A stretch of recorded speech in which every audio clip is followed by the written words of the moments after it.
अगर 20,000 रुपए के बजट में एक नया फोन लेने की सोच रहे हैं तो iQOO का ये बिल्कुल नया Z10R यकीनन आपके रडार पर होगा। और देखिए 91 मोबाइल जैसी पब्लिकेशंस का भी यही कहना है कि ये फ़ोन कीमत और परफॉर्मेंस के बीच का वो शानदार बैलेंस है जिसकी हर किसी को तलाश होती है।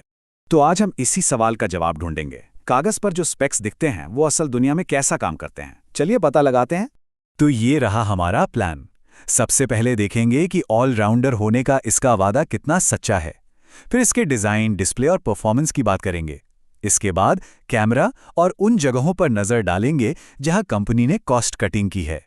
और आखिर में ये समझने की कोशिश करेंगे कि ये फोन किसके लिए बेस्ट है। तो चलिए शुरू करते हैं मैदान और उसके खिलाड़ियों से।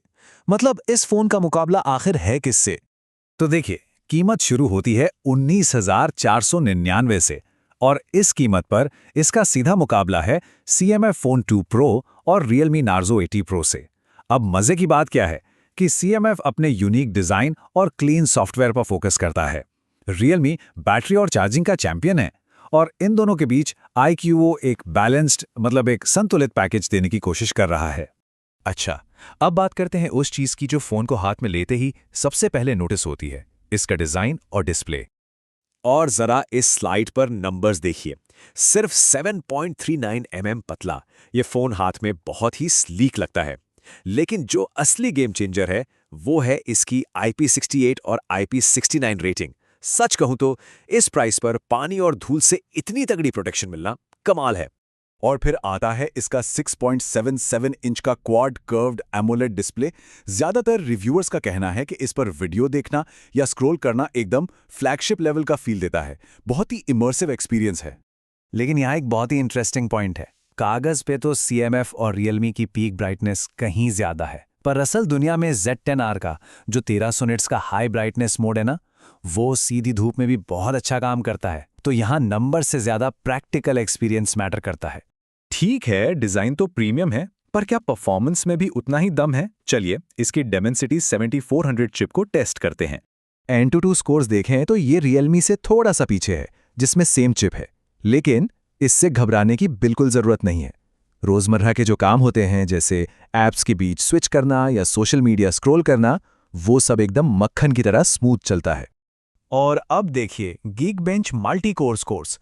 यहाँ iQOO बाजी मार लेता है। इसका सीधा मतलब है कि अगर एक साथ कई सारे ऐप्स इस्तेमाल करने की आदत है तो ये फोन उन्हें ज्यादा बेहतर तरीके से हैंडल कर सकता है। और इन नंबर्स का असर सीधा गेमिंग पे दिखता है। BGMI जैसे गेम्स में स्मूथ ग्राफिक्स पर ये आराम से 75 FPS के आसपास का एकदम स्टेबल गेम प्ले देता है। तो गेमर्स के लिए ये एक सॉलिड खबर है। ठीक है, परफॉर्मेंस सॉलिड है। अब उस सच्चाई की बात करते हैं जो हर मिड रेंज फोन के साथ आती है, यानी कि समझौते। देखते हैं iQOO ने कहां-कहां कटौती की है।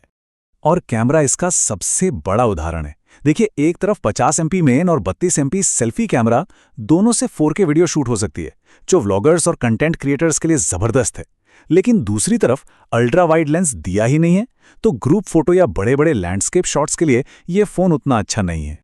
बैटरी में भी यही कहानी दोहराई गई है। 5700 mAh की बड़ी बैटरी आराम से पूरा दिन या शायद उससे भी ज्यादा चल जाती है, पर 44W की चार्जिंग आज के हिसाब से थोड़ी धीमी महसूस होती है। मतलब बैटरी लाइफ तो कमाल है, पर चार्ज करने के लिए थोड़ा सब्र रखना होगा। और आखिर में सॉफ्टवेयर। FunTouch OS फीचर से तो भरपूर है, पर इसमें 59 ऐप्स पहले से ही इंस्टॉल्ड आते हैं, जिसे हम ब्लोटवेयर कहते हैं, और ये कुछ ज्यादा ही हैं। साथ ही जहां CMF 3 बड़े OS अपडेट्स का वादा कर रहा है, वहीं iQOO स्टैंडर्ड 2 OS अपडेट्स पर ही अटका है। यहां सुधार की गुंजाइश जरूर थी। तो इन सभी बातों को मिलाकर अब आते हैं फाइनल फैसले पर। क्या iQOO Z10R अगला फोन होना चाहिए?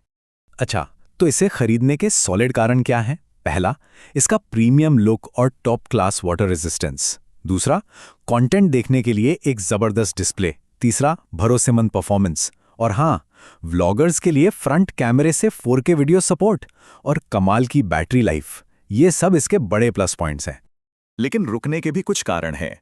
अल्ट्रा वाइड कैमरे का न होना एक बड़ी कमी है। चार्जिंग स्पीड धीमी है। ब्लोटवेयर काफी ज्यादा है। और हाँ, आप इसमें मेमोरी कार्ड भी नहीं लगा सकते।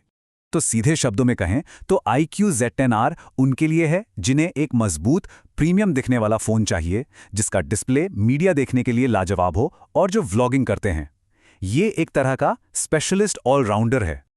आखिर में बात घूम फिर कर वहीं आ जाती है कि मिड रेंज मार्केट का खेल ही सही समझौते चुनने का है। तो असली सवाल ये है, iQOO Z10R ने जो समझौते किए हैं, क्या वो आपकी ज़रूरतों के लिए सही हैं? इसका फैसला तो आपको ही करना होगा।